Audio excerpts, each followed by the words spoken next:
നമസ്കാരം. കരിങ്കുന്ന് സോളാറിൻ്റെ പുതിയൊരു വീഡിയോയിലേക്ക് സ്വാഗതം. നമ്മൾ നോക്കുന്നത് വളരെ ചെറിയൊരു കാര്യമാണ്, എങ്കിലും നിങ്ങൾക്കിത് വളരെ പ്രയോജനപ്രദമാകും. ഇത് അറിഞ്ഞിരിക്കേണ്ട ഒരു പ്രധാനപ്പെട്ട കാര്യമാണ്. നമ്മളുടെയൊക്കെ വീട്ടിലുള്ള ഇൻവേർട്ടറുകൾ ഇത് ഓണാകും, കെ സി ബി ലൈനിലേക്ക് പോകും, വീണ്ടും ഇൻവേർട്ടർ ഓണാകും, വീണ്ടും കെ സി ബിയിലോട്ട് പോകും. ഇതിങ്ങനെ മാറി മാറി മാറി കടവോ എന്ന് ഇതിൻ്റെ റിലേ കിടന്നുകൊണ്ട് പടപടോന്നിങ്ങനെ അടിച്ചുകൊണ്ടിരിക്കുന്ന ഒരു കംപ്ലയിൻറ്റ്. ഇത് നിരവധിയായിട്ട് ഏറ്റവും കൂടുതൽ സാറിന് ഇത് കണ്ടുവരുന്ന ഒരു കംപ്ലയിൻ്റാണിത്.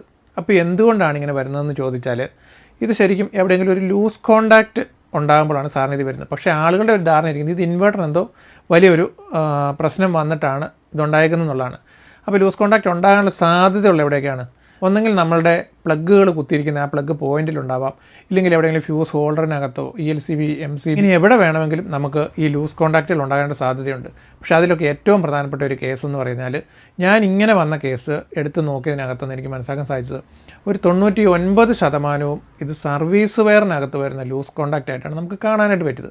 അതായത് KCB ചെയ്തിരിക്കുന്നത് ഇത് കണ്ടോ, ഇതുപോലെ ഒരു സർവീസ് വയർ. ഇതിപ്പോൾ ഞാൻ ജസ്റ്റ് നിങ്ങളൊന്ന് കാണിക്കാൻ വേണ്ടി ഇങ്ങനെ കാണിക്കുന്നേ ഉള്ളൂ കേട്ടോ. ഞാൻ കാണിച്ചുതരാം. ഇത് ഇപ്പം നമ്മുടെ ലൈൻ വരുന്ന ആ ഒരു കമ്പിയാണെങ്കിൽ അതിലേക്ക് ഇതുപോലെ സർവീസ് വയർ വെറുതെ ഇങ്ങനെ ചുമ്മാ ചുറ്റി കൊടുത്തിരിക്കുക, വെറുതെ ഒരു 4-5 തവണ ചുറ്റി വെറുതെ വെച്ചിട്ട് മാത്രമേ ഉള്ളൂ. അപ്പോൾ ഇങ്ങനെ വെറുതെ ചുറ്റി വെച്ച് കണ്ടു ഇപ്പോൾ ഇങ്ങനെ ലൂസായിട്ട് കിടക്കുമല്ലേ. അപ്പം ഇതെന്നെ സംഭവിക്കുന്നത് ചോദിച്ചാൽ, ഇത് നമ്മൾ എത്ര അലുമിനിയവും തമ്മിൽ നമ്മൾ ഇതുപോലെ മുറുക്കി വെച്ച് കഴിഞ്ഞാൽ ഇത് ഒരിക്കലും കോണ്ടാക്റ്റ് 100% പെർഫെക്റ്റായിട്ട് കൃത്യമായിട്ട് നമുക്കിത് കിട്ടത്തില്ല. ഇതിനകത്ത് ചെറുതായിട്ട് ഇങ്ങനെ ലൂസ് വരും കുറച്ച് നാൾ കഴിയുമ്പോൾ. ഇത് കണ്ടോ, ഇതുപോലെ ഇങ്ങനെ കമ്പി ചുറ്റിയൊക്കെയല്ലേ, ഇതിങ്ങനെ ഇതിനകത്ത് ലൂസാവും. വെയിലും മഴയൊക്കെ കൊണ്ട് കുറച്ച് കഴിയുമ്പോൾ ഈ പായലൊക്കെ പിടിച്ച് കഴിയുമ്പോഴത്തേക്കും ഇതിനകത്ത് ഉറപ്പായിട്ടും ലൂസ് കോണ്ടാക്റ്റ് വരും. അവിടെ നിന്നാണ് ഇത് വരുന്നത്. പക്ഷേ ഇതിൻ്റെ അകത്തുള്ള ഒരു പ്രശ്നം, ഇത് ഒരു കസ്റ്റമറെ സംബന്ധിച്ചിടത്തോളം അല്ലെങ്കിൽ ഒരാളെ സംബന്ധിച്ചിടത്തോളം അവരുടെ വീട്ടിൽ ഇങ്ങനെ ഒരു പ്രശ്നം വന്നാൽ ഇത് അറിയാനായിട്ട് പറ്റത്തില്ല. അതിൻ്റെ കാരണം ഇത് വളരെ ചെറിയ തോതിൽ, നമ്മൾ മറ്റുള്ള ലൂസ് കോണ്ടാക്റ്റുകളെ പോലെ ഒന്നുമല്ല, ഇത് വളരെ ചെറിയ രീതിയിലായിരിക്കും ഇത് വരുന്നത്. അപ്പോൾ വന്നു കഴിയുമ്പം ഈ ഇൻവേർട്ടർ ഉള്ളതുകൊണ്ട് മാത്രമാണ് നമുക്ക് ശരിക്കും അറിയാൻ പറ്റുന്നത്. അല്ലാതെ ഇൻവേർട്ടർ ഇല്ലാത്തവരെ സംബന്ധിച്ചിടത്തോളം അത് അവർക്ക് അറിയാൻ പോലും ചിലപ്പോൾ ഒരു പക്ഷേ സാധിച്ചൊന്നും വരത്തില്ല. അത്രമാത്രം ചെറിയ രീതിയിലേ ഉള്ളൂ. അപ്പോൾ ചിലപ്പോൾ പല വീടുകളിലും വല്ല പക്ഷികളൊക്കെ വന്ന് ഈ ലൈനിൽ ഇരിക്കുമ്പം കറണ്ട് പോകും. അതുപോലെ തന്നെ ലൈൻ എന്തെങ്കിലും കാരണവശാൽ കാറ്റൊക്കെ പിടിച്ച് കുലുങ്ങുമ്പം ചിലപ്പോൾ കറണ്ട് വരും, ചിലപ്പോൾ കറണ്ട് പോകും. അതായത് ഇൻവേർട്ടറിലോട്ടായി പോവുകയാണ് ചെയ്യുന്നത്. കറണ്ട് പോവുകയും വരികയും ചെയ്യുന്ന ഒരു അവസ്ഥയിലോട്ട് സാറിന് അത്രയും ഇതിലേക്ക് വരാറില്ല. അപ്പോൾ അങ്ങനെ വരുവാണെങ്കിൽ ആൾക്കാർ കണ്ടുപിടിക്കും. പക്ഷേ ഇൻവേർട്ടറുള്ള വീടുകളിൽ എപ്പോഴും അവർ ഇൻവേർട്ടറിൻ്റെ കംപ്ലയിൻ്റ് ആണെന്ന് പറഞ്ഞ് ഇൻവേർട്ടർ ആരാണ് വെച്ചിരിക്കുന്നത്, ഇപ്പോൾ ഞാനാണെങ്കിൽ ആരാണ് വെച്ചിരിക്കുന്നത് അവരെ വിളിച്ചിട്ട് ഇവർ ചീത്ത പറയാൻ തുടങ്ങും. നിങ്ങളുടെ ഇൻവേർട്ടർ എന്തോ കംപ്ലയിൻ്റ് ആണ്, എപ്പോഴും ഇതിങ്ങനെ അടിച്ചുകൊണ്ടിരിക്കുകയാണ്, ഭയങ്കര പ്രശ്നമാണെന്ന് പറഞ്ഞ്. ഇത് ഒരുപാട് കേസ് ഉള്ളതുകൊണ്ടാണ് ഞാനിങ്ങനെ ഒരു വീഡിയോ ആയിട്ട് തന്നെ നിങ്ങൾക്ക് ഞാനിത് വ്യക്തമായിട്ട് ഞാനിത് പറഞ്ഞു തരുന്നത്.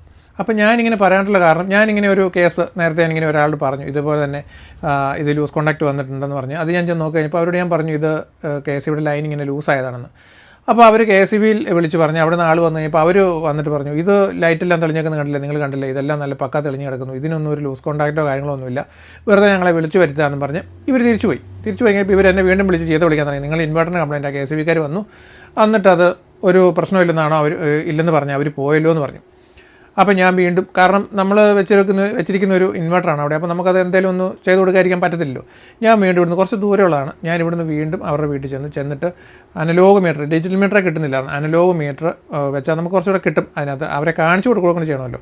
അപ്പോൾ ഇത് വെച്ച് കുറേ സമയങ്ങൾ ഇരുന്ന് കഴിയുമ്പോഴാണ് ഈ ഒരു കംപ്ലയിൻറ്റ് ഇത് ശരിക്കും വരുന്നത്. വന്ന് അതിൽ അവർ ചെറുതായിട്ട് ഇത് വരുന്നത് ഞാൻ അവരെ കാണിച്ചു കൊടുത്ത് അവർക്കത് മനസ്സിലായി കഴിഞ്ഞപ്പോൾ ഞാൻ അവരോട് പറഞ്ഞു, KCBനെ വിളിച്ചിട്ട് അവരോട് പറഞ്ഞു ഇത് വെറുതെ നിങ്ങളൊന്നും നോക്കണ്ട, കണ്ണടച്ച് ഇത് കയറിയിട്ട് ഇത് അഴിച്ച് ഇത് ശരിക്കും ഒന്ന് മൊത്തം ക്ലീൻ ചെയ്തിട്ട് അങ്ങ് ചുറ്റി ഒന്ന് തന്നേരം, നിങ്ങൾ കംപ്ലയിൻറ്റ് ഉണ്ടെങ്കിലും ഇല്ലെങ്കിലും ഞങ്ങൾക്ക് ഇതിങ്ങനെ ഒന്ന് ചെയ്ത് തരണമെന്ന് നിർബന്ധിച്ച് അവരെ കൊണ്ട് നിങ്ങൾ ചെയ്യിപ്പിച്ചാൽ മതി, അപ്പോൾ ശരിയാവുമെന്ന് പറഞ്ഞു. അതുപോലെ തന്നെ അവർ പിന്നെ KCBക്കാരോട് പറഞ്ഞിട്ട് നിർബന്ധിച്ച് അതൊന്ന് ക്ലീൻ ചെയ്യിപ്പിച്ച് അത് ചുറ്റിച്ച് കഴിഞ്ഞപ്പം യാതൊരു കുഴപ്പമില്ല. ഇപ്പോൾ 1 വർഷമായി ആ വീട്ടിൽ ഒരു പ്രശ്നമില്ലാതെ അത് ഓടുന്നുണ്ട്. ഞാൻ പറഞ്ഞത് ഇത് കണ്ടാൽ ഒരു കംപ്ലയിൻറ്റും ഇല്ലെന്ന്, അല്ലെങ്കിൽ നോക്കിയാൽ പെട്ടെന്ന് മനസ്സിലാക്കാൻ പറ്റാത്ത രീതി വരുന്ന ഒരു കംപ്ലയിൻ്റാണ്. ഈ ഒരു പ്രശ്നം വന്നാൽ വേറെ കുഴപ്പമുണ്ട്. ഇപ്പോൾ ഓൺ ഗ്രിഡ് നമ്മൾ സോളാർ പാനലൊക്കെ വെച്ചിരിക്കുകയാണെങ്കിൽ, ഓൺ ഗ്രിഡ് ചെയ്തിരിക്കുകയാണെങ്കിൽ പ്രൊഡക്ഷൻ കുറഞ്ഞു പോകും. അതായത് ഇതിങ്ങനെ ലൂസായിട്ടിരിക്കുന്ന ആ ഒരു പ്രശ്നം ഉണ്ടെങ്കിൽ, നിങ്ങൾ വീട്ടിൽ പ്രൊഡക്ഷൻ കുറഞ്ഞു പോകുന്നുണ്ടെങ്കിൽ ആ ഒരു കേസ് നിങ്ങളൊന്ന് ശ്രദ്ധിച്ചു കൊടുക്കുക. ഇങ്ങനെ ലൂസ് കോണ്ടാക്റ്റ് ഉണ്ടെങ്കിൽ നമുക്ക് ചിലപ്പോൾ അറിയാൻ പറ്റത്തില്ല. പക്ഷേ ഈ ഇൻവെർട്ടർ ഓഫായി പോകും ഇടയ്ക്ക്. കാരണം വെച്ചാൽ ഈ സ്പാർക്ക് വന്ന് ഈ ലൈൻ കട്ടായി പോകുന്ന സമയത്ത് ഇൻവെർട്ടർ ഓഫായി കഴിഞ്ഞ ശേഷം വീണ്ടും അത് ഓണായി പ്രൊഡക്ഷൻ തുടങ്ങി അത് ഔട്ട് പോകാൻ തുടങ്ങണമെന്നുണ്ടെങ്കിൽ കുറച്ച് സമയം വെയിറ്റ് ചെയ്യേണ്ടി വരും, കുറച്ച് സമയം എടുക്കും. അപ്പോൾ അങ്ങനെ പല തവണ ഒരു ദിവസം വന്നാൽ നമുക്ക് കുറേ നഷ്ടം വരില്ലേ. അപ്പോൾ അതുകൊണ്ടാണ് ഞാൻ പറഞ്ഞത്, അങ്ങനെ ഏതെങ്കിലും ലൂസ് കോണ്ടാക്റ്റോ കാര്യങ്ങളോ ഉണ്ടോ ഇല്ലയോ എന്നുള്ളത് നമ്മൾ സോളാർ വെച്ചിരിക്കുന്നവരൊക്കെ ഒന്ന് പെർഫെക്റ്റായിട്ടും കൃത്യമായിട്ടും ഒന്ന് കൺഫേം ചെയ്യുന്നത് വളരെ നല്ലതായിരിക്കും. അപ്പോൾ ഇനി ഇത് കൂടുതൽ വരാനുള്ള സാധ്യതയുള്ള സമയമാണ്. കാരണം ഇപ്പം ഇത് മെയിനായിട്ടും വരുന്ന മഴക്കാലം, മഴ പെയ്തതിന് ശേഷം പിന്നെ ഒരു വെയിൽ തെളിഞ്ഞു വീണ്ടും മഴ, അങ്ങനെ മഴയും വെയിലും ഇങ്ങനെ മാറി മാറി നിൽക്കുന്നൊരു കാലഘട്ടം ഉണ്ടല്ലോ. അന്നേരമാണ് കൂടുതലും ഈ പ്രശ്നം വരുന്നത്. ഒറ്റയടിക്ക് ഫുള്ള് വെയിൽ തെളിഞ്ഞിരിക്കുന്ന ഒരു സമയത്താണ് ഇത് സാറിന് ഇത് കാണിക്കാറില്ല.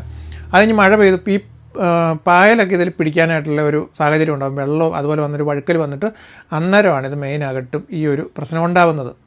അപ്പോൾ എനിക്ക് KSEBയോട് ഇതിനകത്ത് പറയാനുള്ളൊരു കാര്യം, ഇത് ഇങ്ങനെ ഈ ചുറ്റിക്കെട്ടി വെക്കുന്ന ഈ ഒരു പരിപാടി ഇത് ശരിക്കും പറഞ്ഞാൽ നമ്മൾ നിർത്തേണ്ടതായിട്ടുള്ള ഒരു സമയമായിട്ടുണ്ട്. ഇത് മാറ്റിയിട്ട് എന്തെങ്കിലും ഒരു സംവിധാനം ഇതിന് പകരം ഈ ചുറ്റിക്കെട്ട് ഒഴിവാക്കിക്കൊണ്ട് ക്രമി ചെയ്യുന്നത് പോലെ എന്തെങ്കിലും ഫിറ്റ് ചെയ്ത് വെക്കാനായിട്ട് നല്ല ബലമായിട്ട് സ്ട്രോങ് ആയിട്ട് ഒരിക്കലും പോകാത്ത രീതിയിലും പായലും പൂപ്പലും പിടിച്ചാലൊന്നും പ്രശ്നം വരാത്ത രീതിയിലൊരു എന്തെങ്കിലും ഒരു സംവിധാനം ഇതിന് വേണ്ടിയിട്ട് KSEB ദയവായിട്ട് ഒരുക്കണം. അത് എല്ലാ ആൾക്കാർക്കും ആ ഒരു രീതിയിലേക്ക് ആക്കി ഇത് ഫിറ്റാക്കി കൊടുക്കണം എന്നുള്ളതാണ് എനിക്കിതിനകത്ത് KSEBയോട് അപേക്ഷിക്കാനായിട്ടുള്ളത്. കാരണം ഇത് നല്ല രീതിയിൽ ബുദ്ധിമുട്ടുണ്ട്. കാരണം ഇപ്പോൾ എത്ര കേസ് ഞാനിത് ഈ സെയിം കേസ് എനിക്ക് വന്നെന്ന് ചോദിച്ചാൽ പറയാൻ പറ്റത്തില്ല, അത്രയും കേസ് വരുന്നുണ്ട്.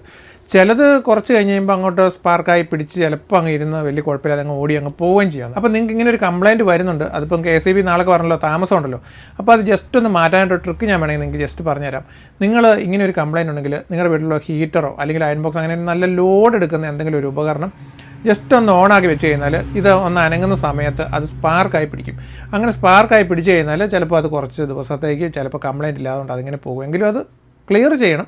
തൽക്കാലത്തേക്ക് പെട്ടെന്ന് എപ്പോഴും ഇതിങ്ങനെ ഭയങ്കര കംപ്ലയിൻ്റ് ആയിട്ട് വരുന്ന സമയത്ത് ഇത് തന്നെയാണ് കംപ്ലയിൻ്റ് എന്ന് നമുക്ക് കൺഫേം ചെയ്യാനും പറ്റും. അതുപോലെ തന്നെ ഇത് താൽക്കാലികമായിട്ടൊന്ന് മാറ്റാനും പറ്റുന്ന ഒരു സംഭവമാണ് ഞാൻ പറഞ്ഞത്. ഒന്നുകിൽ അയൺ ബോക്സ് അല്ലെങ്കിൽ വലിയ ഹീറ്ററുകൾ. പഴയ കാലത്ത് നേരത്തെയാണ് എൻ്റെ വീട്ടിൽ ഇതേപോലത്തെ പ്രശ്നം വന്നിട്ടുണ്ടായിരുന്നു. അന്നേരം ഞാൻ ചെയ്തുകൊണ്ടിരുന്നത് എൻ്റെ ഹീറ്ററുണ്ട് വലിയ കോയിൽ വെച്ചിട്ടുള്ളത്, അതെടുത്ത് ജസ്റ്റ് കുത്തി ഓണാക്കും. പക്ഷേ ഇപ്പോൾ ഹീറ്ററും കാര്യങ്ങളൊന്നും ഇല്ലാത്തതുകൊണ്ട് നമുക്ക് അത് ചെയ്യാൻ പറ്റത്തില്ല. അയൺ ബോക്സ് വേണമെങ്കിൽ നിങ്ങൾക്ക് ചെയ്യുവാണെങ്കിൽ ഇങ്ങനെ ഇത് ഓണാക്കി വെച്ചാൽ ഈ ഒരു പ്രശ്നം താൽക്കാലികമായിട്ട് പരിഹരിക്കാനായിട്ട് പറ്റും. അപ്പം നമ്മളുടെ വീട്ടിലത്തെ ബാക്കി എല്ലാ ഭാഗങ്ങളും നമ്മളുടെ സ്വിച്ച് ബോർഡുകളും അതുപോലെ തന്നെ എല്ലാം വളരെ നല്ല വില കൂടിയ സാധനങ്ങളിട്ട് ചെയ്യും. നമ്മുടെ MCBകളും DBയും എല്ലാം നല്ല ഭംഗിയായിട്ട് വയർ ചെയ്ത് നല്ല കോപ്പറൊക്കെ ഇട്ട് ചെയ്ത് എല്ലാം റെഡിയാക്കിയിട്ട് നമ്മൾ അവസാനം കൊണ്ടുപോയിട്ട് ഈ സ്റ്റാർട്ടിങ് പോയിൻറ്റിൽ, അതായത് KSEB ലൈൻ വന്ന് അവിടെ നമ്മുടെ വീട്ടിലേക്ക് എടുക്കുന്ന സ്റ്റാർട്ടിങ് പോയിൻ്റ് എന്ന് നമുക്ക് വേണമെങ്കിൽ പറയാം, നമ്മളുടെ ഈ സർവീസ് വയർ സ്റ്റാർട്ട് ചെയ്യുന്ന സ്ഥലം. അപ്പോൾ സർവീസ് വയറിൻ്റെ അവിടെ അത് നമ്മൾ വെറുതെ ഒന്ന് ജസ്റ്റ് ഒന്ന് ചുറ്റി വെച്ചിട്ട് മാത്രം ഒന്ന് ലൂസ് കോൺടാക്റ്റ് വരത്തക്ക രീതിയിൽ ചുറ്റി വെച്ചിട്ട് നമ്മുടെ വീടിനുള്ളിലുള്ള ഭാഗങ്ങളെല്ലാം വളരെ പെർഫെക്റ്റായിട്ടും നല്ല ഫ്യൂസും നല്ല ഹോൾഡറും നല്ല സംവിധാനങ്ങളും എല്ലാം വെച്ച് എത്ര ഹെവി ആയിട്ടുള്ള ചെയ്തെന്ന് പറഞ്ഞിട്ട് ഒരു കാര്യമില്ല. നമ്മൾ ഈ 100 മീറ്റർ ഓട്ടത്തിനൊക്കെ ആണെങ്കിൽ നമ്മൾ നിൽക്കുമ്പം നമ്മൾ സ്റ്റാർട്ടിങ് വളരെ കൃത്യമായിട്ട് ആ വിസിലടിക്കുമ്പോൾ തന്നെ കിട്ടിയെങ്കിൽ വളരെ കൃത്യമായിട്ട് നമുക്ക് മുന്നേറി 1ാം സ്ഥാനത്ത് എത്താനായിട്ട് പറ്റുമല്ലോ എന്ന് പറഞ്ഞ പോലെയാണ് ഇതിൻ്റെ കാര്യം. സ്റ്റാർട്ടിങ് പോയാൽ പിന്നെ മൊത്തം പോക്കാം. അതുകൊണ്ട് ഉറപ്പായിട്ട് നിങ്ങൾ ഈ സ്റ്റാർട്ടിങ്, അതായത് നമ്മുടെ സർവീസ് വയർ നല്ല പെർഫെക്റ്റ് ആയിരിക്കണം. അപ്പോൾ അതുകൊണ്ടാണ് ഇത് വളരെ ചെറിയൊരു കാര്യമാണെന്ന് നിങ്ങൾക്ക് തോന്നുമെങ്കിലും ഇത് നിങ്ങൾക്ക് വളരെയധികം പ്രയോജനപ്രദമാകുന്ന ഒരു കാര്യമാണ്. ഇപ്പോൾ നിങ്ങൾക്ക് ഉപകാരപ്പെട്ടില്ലെങ്കിലും നിങ്ങൾക്ക് ഇത് ഭാവിയിലേക്ക്, പ്രത്യേകിച്ച് ഇൻവേർട്ടറൊക്കെ ഉള്ളവർക്കാണെങ്കിൽ ഭാവിയിലേക്ക് എന്തെങ്കിലും നിങ്ങൾക്ക് ഈ കംപ്ലയിൻറ്റ് ഉറപ്പായിട്ടും വരികയും നിങ്ങൾ ആ പാടെ ബുദ്ധിമുട്ടും പാനിക്കാവുകയൊക്കെ ചെയ്യും. അതുകൊണ്ടാണ് ഇപ്പോൾ ഈ ഒരു വീഡിയോ നിങ്ങൾ കണ്ടിട്ടുള്ള ഒരാളാണെങ്കിൽ നിങ്ങൾക്ക് ആ ഒരു പ്രശ്നം ഭാവിയിലേക്ക് ഉണ്ടാവില്ല. അപ്പം നിങ്ങൾക്ക് ഉപകാരപ്പെട്ടില്ലെങ്കിലും നിങ്ങളുടെ സുഹൃത്തുക്കൾക്കൊക്കെ ഈ വീഡിയോ ഒന്ന് ഷെയർ ചെയ്ത് കൊടുക്കുക. അവർക്കാണെങ്കിലും ചിലപ്പോൾ ഒരു പക്ഷേങ്കിലും ഉപകാരപ്പെടാനായിട്ടുള്ള സാധ്യതയുണ്ട്. അപ്പോൾ ഈ വീഡിയോ നിങ്ങൾക്ക് ഉപകാരപ്രദമായെങ്കിൽ ലൈക്ക് ചെയ്യുക, ഷെയർ ചെയ്യുക. അതുപോലെ തന്നെ ചാനൽ സബ്സ്ക്രൈബ് ചെയ്യാതെയാണ് നിങ്ങളിപ്പോൾ കാണുന്നുണ്ടെങ്കിൽ ഈ ചാനൽ ഒന്ന് സബ്സ്ക്രൈബ് ചെയ്യുക. നിങ്ങൾക്ക് തീർച്ചയായിട്ടും അത് ഉപകാരപ്പെടും. അപ്പോൾ ഇതേപോലെ നിങ്ങൾക്ക് വളരെ ഉപകാരപ്രദമായ മറ്റൊരു വീഡിയോ വീണ്ടും കാണാം. ബൈ.